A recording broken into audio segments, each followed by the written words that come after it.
اسراء اور معراج۔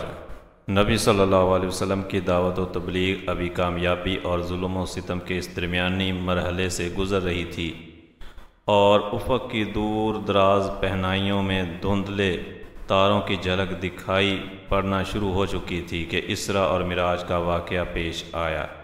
یہ معراج کب واقع ہوئی، اس بارے میں اہل سیر کے اقوال مختلف ہیں، جو یہ ہیں: نمبر 1، جس سال آپ صلی اللہ علیہ وسلم کو نبوت دی گئی اسی سال معراج بھی واقع ہوئی، یہ طبری کا قول ہے۔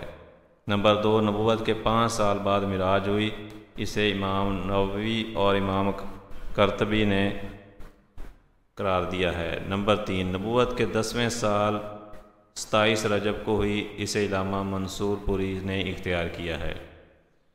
نمبر 4، ہجرت سے 16 مہینے پہلے یعنی نبوت کے 12ویں سال ماہ رمضان میں ہوئی۔ نمبر 5، ہجرت سے 1 سال 2 ماہ پہلے یعنی نبوت کے 13ویں سال محرم میں ہوئی۔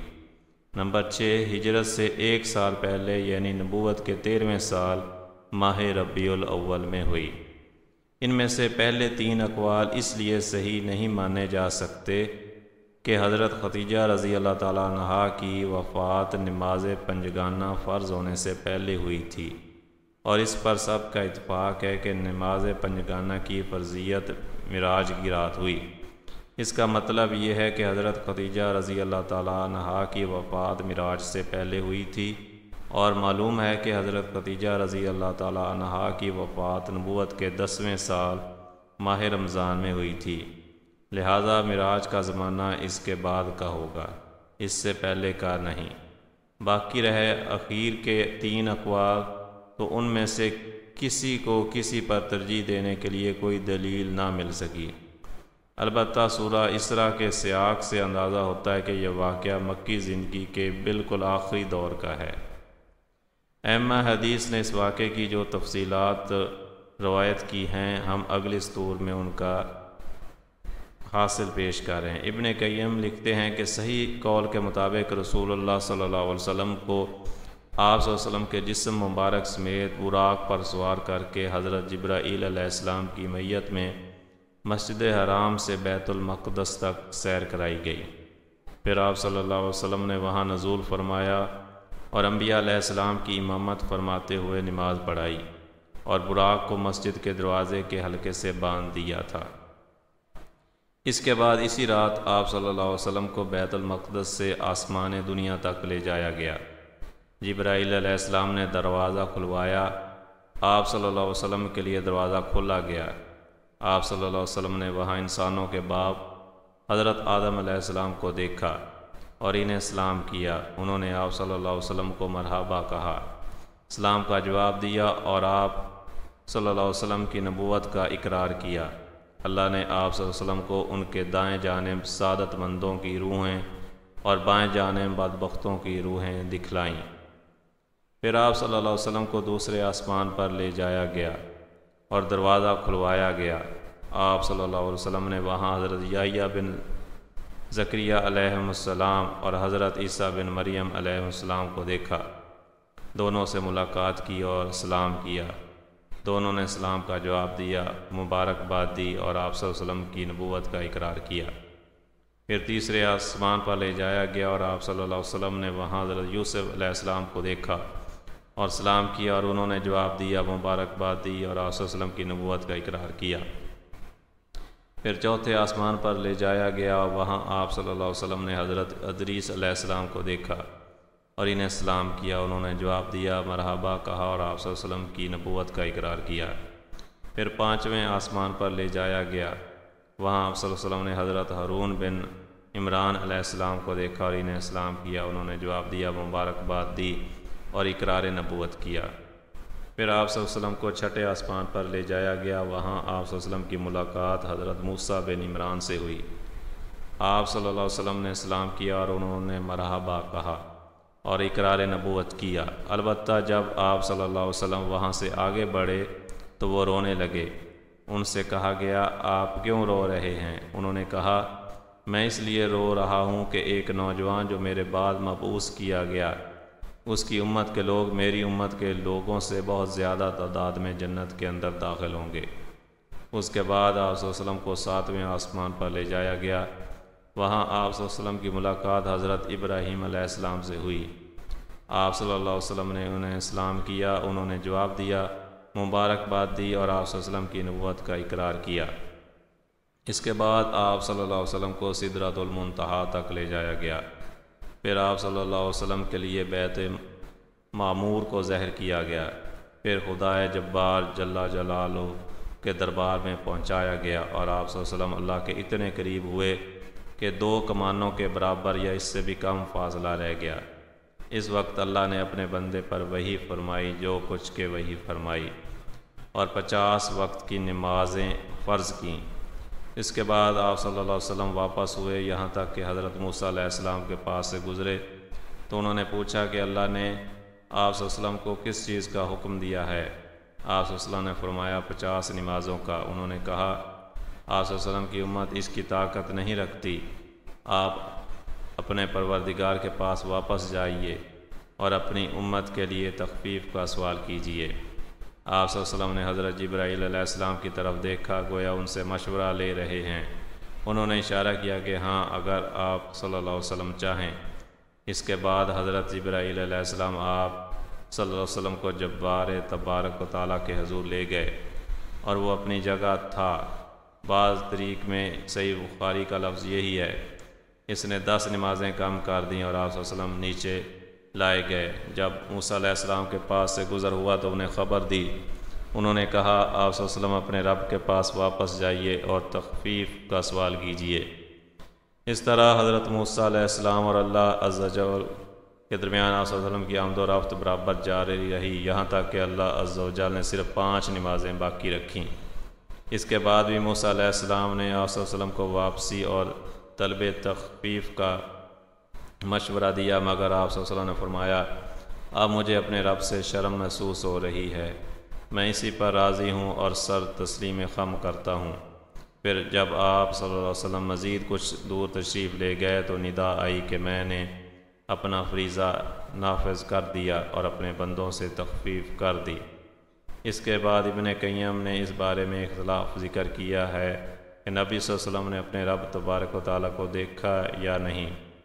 پھر امام ابن تیمیہ کی ایک تحقیق ذکر کی ہے جس کا حاصل یہ ہے کہ آنکھ سے دیکھنے کا سرے سے کوئی ثبوت نہیں اور نہ کوئی صحابی اس کا قائل ہے، اور ابن عباس سے مطلقاً دیکھنے اور دل سے دیکھنے کے جو 2 قول منقول ہیں ان میں سے پہلے دوسرے کے منافی نہیں۔ اس کے بعد امام ابن قیم لکھتے ہیں کہ سورہ نجم میں اللہ تعالیٰ کا جو یہ ارشاد ہے ثم دنا فتدلی، پھر وہ نزدیک آیا اور قریب تر ہو گیا، تو یہ اس قربت کے علاوہ ہے جو معراج کے واقعے میں حاصل ہوئی تھی، کیونکہ سورہ نجم میں جس قربت کا ذکر ہے اس سے مراد حضرت جبرائیل علیہ السلام کی قربت ہے، جیسا کہ حضرت عائشہ رضی اللہ تعالیٰ عنہا اور ابن مسعود رضی اللہ تعالیٰ عنہ نے فرمایا ہے، اور سیاق بھی اسی پر دلالت کرتا ہے۔ اس کے برخلاف حدیث معراج میں جس قربت کا ذکر ہے اس کے بارے میں صراحت ہے کہ یہ رب تبارک و تعالیٰ سے قربت تھی، اور سورہ نجم میں اس کو سرے سے چھیڑا ہی نہیں گیا، بلکہ اس میں یہ کہا گیا ہے کہ آپ صلی اللہ علیہ وسلم نے انہیں دوسری بار سدرۃ المنتہا کے پاس دیکھا، اور یہ حضرت جبرائیل علیہ السلام تھے۔ انہیں محمد صلی اللہ علیہ وسلم نے ان کی اپنی شکل میں 2 مرتبہ دیکھا تھا، ایک مرتبہ زمین پر اور ایک مرتبہ سدرۃ المنتہا کے پاس، واللہ اعلم۔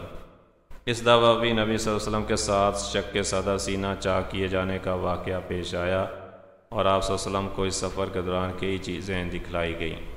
آپ صلی اللہ علیہ وسلم پر دودھ اور شراب پیش کیے گئے۔ آپ صلی اللہ علیہ وسلم نے دودھ اختیار فرمایا، اس پر آپ صلی اللہ علیہ وسلم سے کہا گیا کہ آپ صلی اللہ علیہ وسلم کو فطرت کی راہ بتائی گئی، یا آپ صلی اللہ علیہ وسلم نے فطرت پا لی، اور یاد رکھیے کہ اگر آپ صلی اللہ علیہ وسلم نے شراب لی ہوتی تو آپ کی امت گمراہ ہو جاتی۔ آپ صلی اللہ علیہ وسلم نے جنت میں 4 نہریں دیکھیں، 2 ظاہری اور 2 باطنی۔ ظاہری نہریں نیل اور فرات تھیں، اس کا مطلب غالباً یہ ہے کہ آپ صلی اللہ علیہ وسلم کی رسالت نیل و فرات کی شاداب وادیوں کو اپنا وطن بنائے گی، یعنی یہاں کے باشندے نسل بعد نسل مسلمان ہوں گے۔ یہ نہیں کہ ان 2 نہروں کے پانی کا منبع جنت میں ہے۔ آپ صلی اللہ علیہ وسلم نے مالک دروغہ جہنم کو بھی دیکھا، وہ ہنستا نہ تھا اور نہ اس کے چہرے پر خوشی اور بشاشت تھی۔ آپ صلی اللہ علیہ وسلم نے جنت و جہنم بھی دیکھی۔ آپ صلی اللہ علیہ وسلم نے لوگوں کو بھی دیکھا جو یتیموں کا مال ظلماً کھا جاتے تھے، ان کے ہونٹ اونٹ کے ہونٹوں کی طرح تھے اور وہ اپنے منہ میں پتھر کے ٹکڑوں جیسے انگارے ٹھونس رہے تھے جو دوسری جانب ان کے پخانے کے راستے سے نکل رہے تھے۔ آپ صلی اللہ علیہ وسلم نے سود خوروں کو بھی دیکھا، ان کے پیٹ اتنے بڑے بڑے تھے کہ وہ اپنی جگہ سے ادھر ادھر نہیں ہو سکتے تھے، اور جب آل فرعون کو آگ پر پیش کرنے کے لیے لے جایا جاتا تو ان کے پاس سے گزرتے وقت انہیں روندتے ہوئے جاتے تھے۔ آپ صلی اللہ علیہ وسلم نے زناکاروں کو بھی دیکھا، ان کے سامنے تازہ اور فرابہ گوشت تھا اور اسی کے پہلو بہ پہلو سڑا ہوا چیچڑا بھی تھا، اور یہ لوگ تازہ اور فرابہ گوشت چھوڑ کر سڑا ہوا چیچڑا کھا رہے تھے۔ آپ صلی اللہ علیہ وسلم نے ان عورتوں کو دیکھا جو اپنے شوہروں پر دوسروں کی اولاد داخل کر دیتی ہیں، یعنی دوسروں سے زنا کے ذریعے حاملہ ہوتی ہیں، لیکن لا علمی کی وجہ سے بچہ ان کے شوہر کا سمجھا جاتا ہے۔ آپ صلی اللہ علیہ وسلم نے انہیں دیکھا کہ ان کے سینوں میں بڑے بڑے ٹیڑھے کانٹے چھپا کر انہیں آسمان و زمین کے درمیان لٹکا دیا گیا ہے۔ آپ صلی اللہ علیہ وسلم نے آتے جاتے ہوئے اہل مکہ کا ایک قافلہ بھی دیکھا اور انہیں ان کا ایک اونٹ بھی بتایا جو بڑھ کر بھاگ گیا تھا۔ آپ صلی اللہ علیہ وسلم نے ان کا پانی بھی پیا جو ایک ڈھکے ہوئے برتن میں رکھا تھا۔ اس وقت قافلہ سو رہا تھا، پھر آپ صلی اللہ علیہ وسلم نے اسی طرح برتن ڈھانک کر چھوڑ دیا، اور یہ بات معراج کی صبح آپ صلی اللہ علیہ وسلم کے دعویٰ کی صداقت کی ایک دلیل ثابت ہوئی۔ علامہ ابن قیم فرماتے ہیں کہ جب رسول اللہ صلی اللہ علیہ وسلم نے صبح کی اور اپنی قوم کو ان بڑی بڑی نشانیوں کی خبر دی جو اللہ عز و جل نے آپ صلی اللہ علیہ وسلم کو دکھلائی تھیں، تو قوم کی تکذیب اور اذیت و ضر رسانی میں شدت آ گئی۔ انہوں نے آپ صلی اللہ علیہ وسلم سے سوال کیا کہ بیت المقدس کی کیفیت بیان کریں۔ اس پر اللہ تعالیٰ نے آپ صلی اللہ علیہ وسلم کے لیے بیت المقدس کو ظاہر فرما دیا اور وہ آپ کی نگاہوں کے سامنے آ گیا۔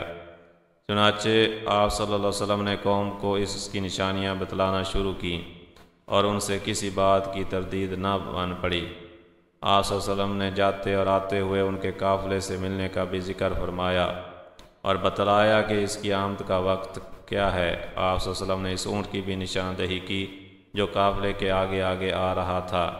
پھر جیسا کچھ آپ صلی اللہ علیہ وسلم نے بتایا تھا ویسا ہی ثابت ہوا، لیکن ان سب کے باوجود ان کی نفرت میں اضافہ ہوا اور ان ظالموں نے کفر کرتے ہوئے کچھ بھی ماننے سے انکار کر دیا۔ کہا جاتا ہے کہ ابو بکر رضی اللہ تعالیٰ عنہ کو اسی موقع پر صدیق کا خطاب دیا گیا، کیونکہ آپ نے اس واقعے کی اس وقت تصدیق کی جبکہ اور لوگوں نے تکذیب کی تھی۔ معراج کا فائدہ بیان فرماتے ہوئے جو سب سے مختصر اور عظیم بات کہی گئی وہ یہ ہے کہ تاکہ ہم اللہ تعالیٰ آپ کو اپنی کچھ نشانیاں دکھلائیں، اور انبیاء کرام کے بارے میں یہی اللہ تعالیٰ کی سنت ہے، ارشاد ہے، اور اسی طرح ہم نے ابراہیم علیہ السلام کو آسمان و زمین کا نظام سلطنت دکھلایا تاکہ وہ یقین کرنے والوں میں سے ہو، اور موسیٰ علیہ السلام سے فرمایا تاکہ ہم تمہیں اپنی کچھ بڑی نشانیاں دکھلائیں۔ پھر ان نشانیوں کے دکھلانے کا جو مقصود تھا اسے بھی اللہ تعالیٰ نے اپنے ارشاد تاکہ وہ یقین کرنے والوں میں سے ہو کے ذریعے واضح فرمایا۔ چنانچہ جب انبیاء کرام کے علوم کو اس طرح کے مشاہدات کی سند حاصل ہو جاتی تھی تو انہیں عین الیقین کا وہ مقام حاصل ہو جاتا تھا جس کا اندازہ لگانا ممکن نہیں کہ شنیدہ کے بود ماند دیدہ، اور یہی وجہ ہے کہ انبیاء کرام علیہ السلام اللہ کی راہ میں ایسی ایسی مشکلات جھیل لیتے تھے جنہیں کوئی اور جھیل ہی نہیں سکتا۔ در حقیقت ان کی نگاہوں میں دنیا کی ساری قوتیں مل کر بھی مچھر کے پر کے برابر حیثیت نہیں رکھتی تھیں، اسی لیے وہ ان قوتوں کی طرف سے ہونے والی سختیوں اور اظہار رسانیوں کی کوئی پرواہ نہیں کرتے تھے۔ اس واقعہ معراج کی جزیات کے پس پردہ مزید جو حکمتیں اور اسرار کار فرما تھے ان کی بحث کا اصل مقام اسرار شریعت کی کتابیں ہیں۔ البتہ چند موٹے موٹے حقائق ایسے ہیں جو اس مبارک سفر کے سر چشموں سے پھوٹ کر سیرت نبوی کے گلشن کی طرف رواں دواں ہیں، اس لیے یہاں مختصراً انہیں قلم بند کیا جا رہا ہے۔ آپ دیکھیں گے کہ اللہ تعالیٰ نے سورہ اسراء میں اسراء کا واقعہ صرف ایک آیت میں ذکر کر کے کلام کا رخ یہود کی سیاہ کاریوں اور جرائم کے بیان کی جانب موڑ دیا، پھر انہیں آگاہ کیا کہ یہ قرآن اسراء کی ہدایت دیتا ہے جو سب سے سیدھی اور صحیح راہ ہے۔ قرآن پڑھنے والے کو بعض اوقات شبہ ہوتا ہے کہ دونوں باتیں بے جوڑ ہیں، لیکن در حقیقت ایسا نہیں ہے، بلکہ اللہ تعالیٰ اسی اسلوب کے ذریعے یہ اشارہ فرما رہا ہے کہ اب یہود کو نوع انسانی کی قیادت سے معزول کیا جانے والا ہے، کیونکہ انہوں نے ایسے جرائم کا ارتکاب کیا ہے جن سے ملوث ہونے کے بعد انہیں اس منصب پر باقی نہیں رکھا جا سکتا، لہذا اب یہ منصب رسول صلی اللہ علیہ وسلم کو سونپا جائے گا اور دعوت ابراہیمی کے دونوں مراکز ان کے ماتحت کر دیے جائیں گے۔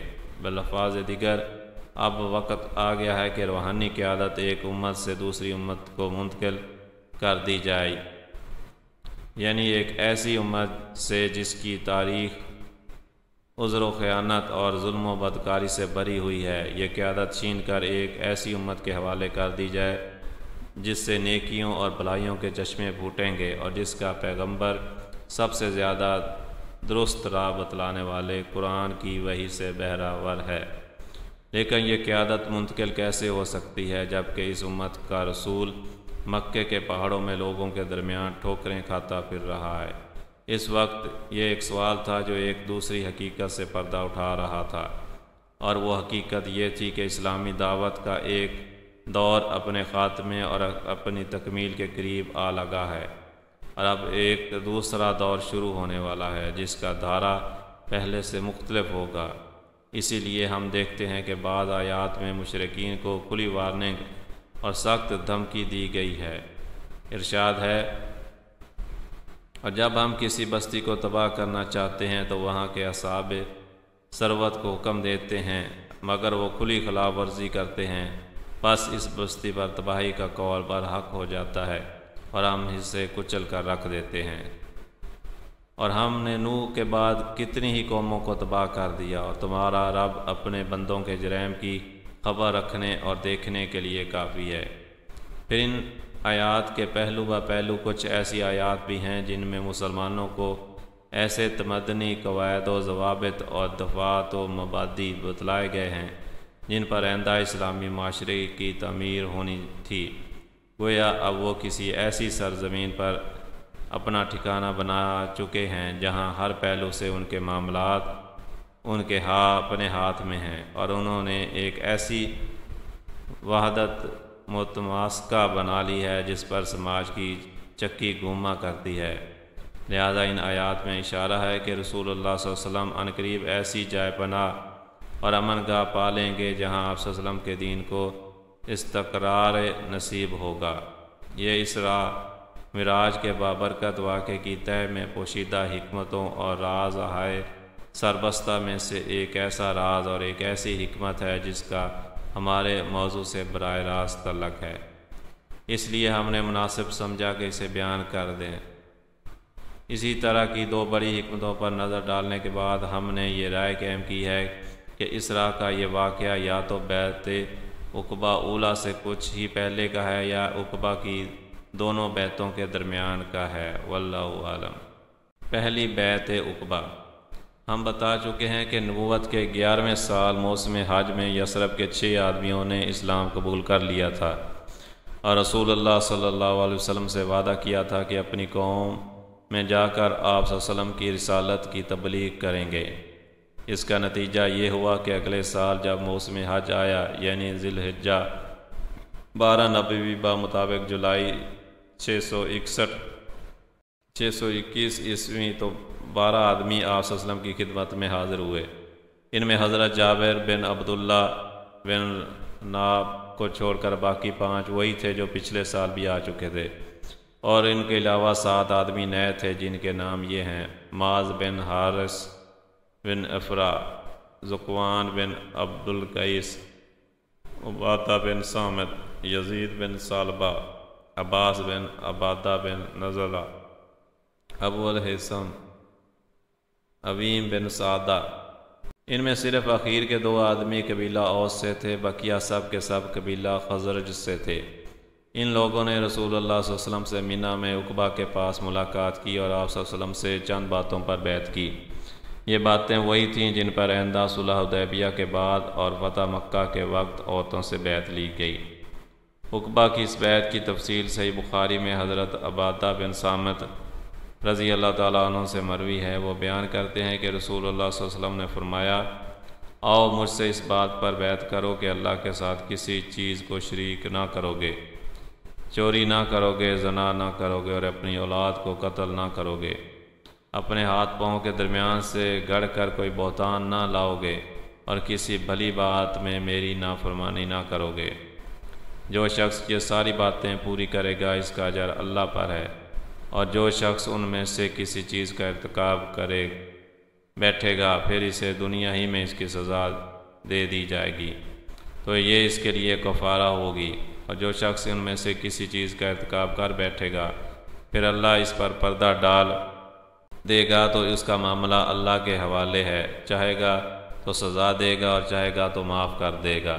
حضرت عبادہ فرماتے ہیں کہ ہم نے اس پر آپ صلی اللہ علیہ وسلم سے بیعت کی۔ مدینہ میں اسلام کا سفیر۔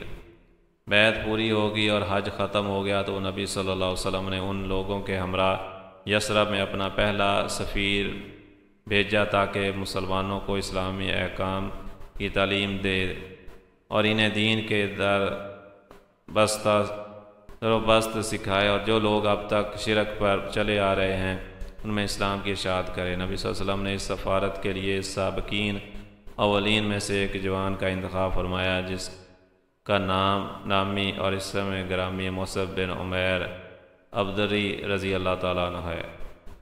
قابل رشک کامیابی۔ حضرت مصعب بن عمیر رضی اللہ تعالیٰ عنہ مدینہ پہنچے تو حضرت اسد بن زرارہ رضی اللہ تعالیٰ عنہ کے گھر نزول فرمایا، پھر دونوں نے مل کر اہل یثرب میں جوش و خروش سے اسلام کی تبلیغ شروع کر دی۔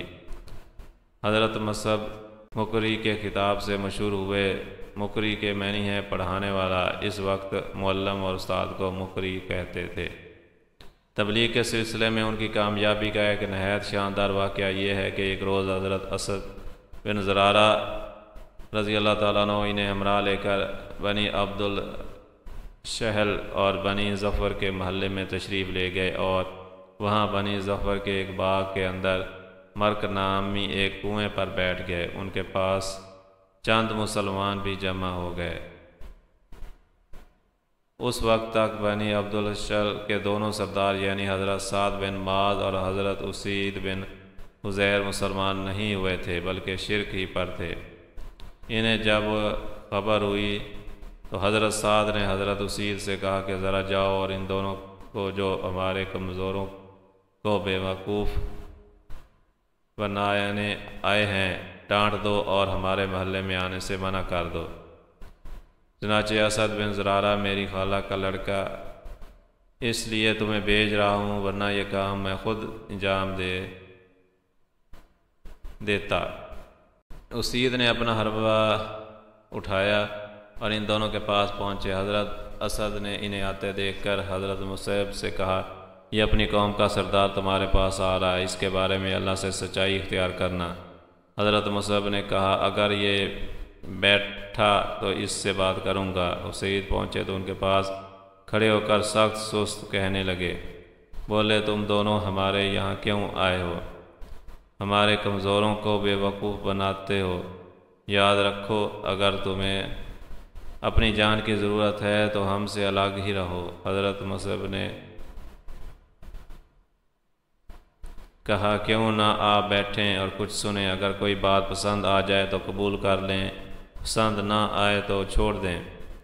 حضرت اسید نے کہا، بات منصفانہ کہہ رہے ہو۔ اس کے بعد اپنا حربہ گاڑ کر بیٹھ گئے۔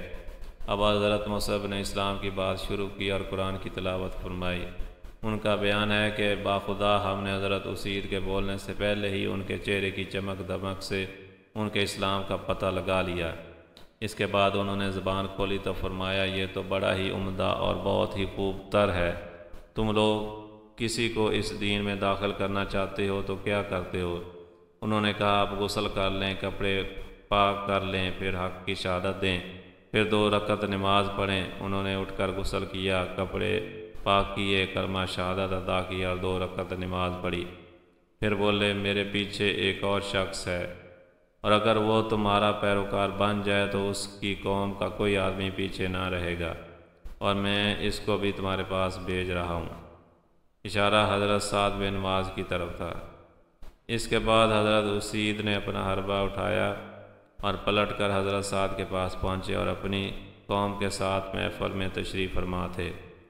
حضرت اسید کو دیکھ کر بولے میں خدا کہہ رہا ہوں کہ یہ شخص تمہارے پاس جو چہرہ لے کر آ رہا ہے یہ وہ چہرہ نہیں ہے جسے لے کر گیا تھا۔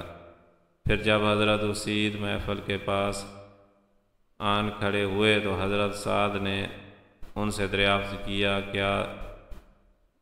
کہ تم نے کیا کیا؟ انہوں نے کہا کہ میں نے آن کھڑے ہوئے تو حضرت سعد سے دریافت کیا تم نے کیا کیا؟ انہوں نے کہا کہ میں نے ان دونوں سے بات کی تو واللہ مجھے کوئی حرج تو نظر نہیں آیا، ویسے میں نے انہیں منع کر دیا ہے، اور انہوں نے کہا ہے کہ ہم وہی کریں گے جو آپ چاہیں گے، اور مجھے معلوم ہوا ہے کہ بنی حارثہ کے لوگ اسد بن زرارہ کو قتل کرنے گئے ہیں۔ اس کی وجہ یہ ہے کہ وہ جانتے ہیں کہ اسد آپ کی خالہ کا لڑکا ہے، لہذا وہ چاہتے ہیں کہ آپ کا عہد توڑ دیں۔ یہ سن کر سعد غصے سے بھڑک اٹھے اور اپنا نیزہ لے کر سیدھے ان دونوں کے پاس پہنچے۔ دیکھا تو دونوں اطمینان سے بیٹھے ہیں، سمجھ گئے کہ اسید کا منشا یہ تھا کہ آپ بھی ان کی باتیں سنیں، لیکن یہ ان کے پاس پہنچے تو کھڑے ہو کر سخت سست کہنے لگے۔ پھر اسد بن زرارہ کو مخاطب کر کر بولے خدا کی قسم اے ابو امامہ، اگر میرے اور تیرے درمیان قرابت کا معاملہ نہ ہوتا تو تم مجھ سے اس کی امید نہ رکھ سکتے تھے۔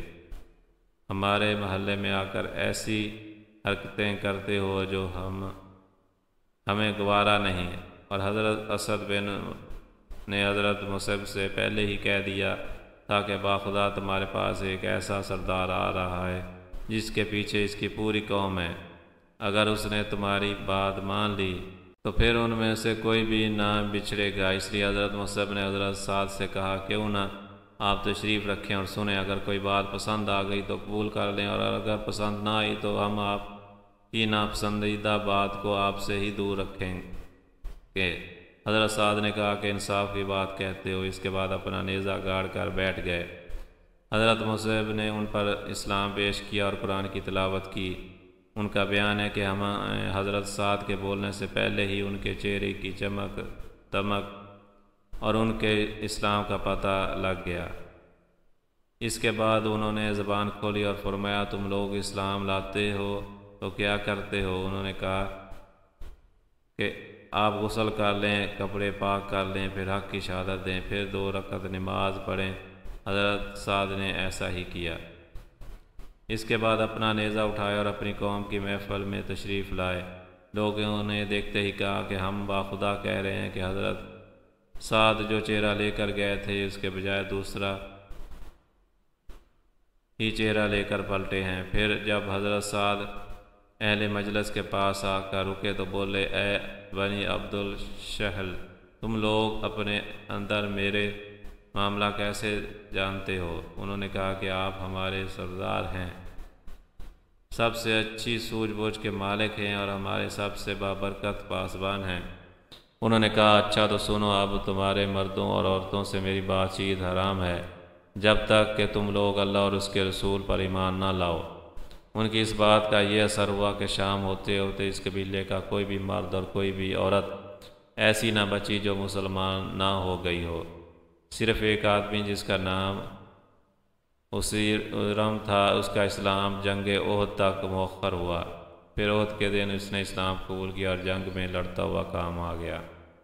اس نے ابھی اللہ کے لیے ایک سجدہ بھی نہ کیا تھا۔ نبی صلی اللہ علیہ وسلم نے فرمایا اس نے تھوڑا عمل کیا اور زیادہ اجر پایا۔